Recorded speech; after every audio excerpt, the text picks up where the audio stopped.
Level 4.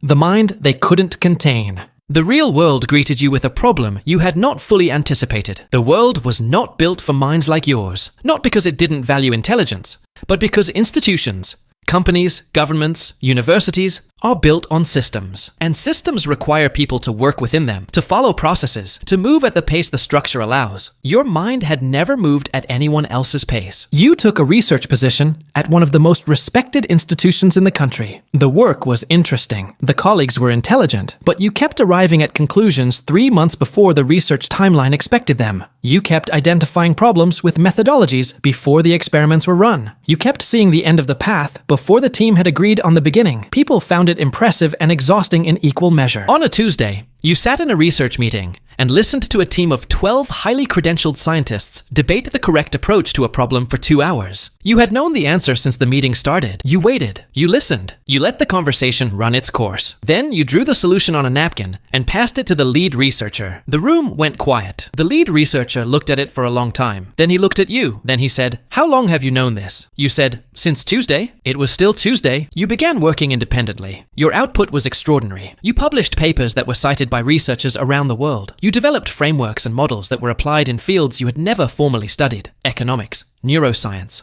climate modeling, cryptography. You were compared publicly for the first time to the great minds of history. A journalist writing a profile described your IQ as having been tested multiple times across different standardized measurements. The average across all tests placed you above 180.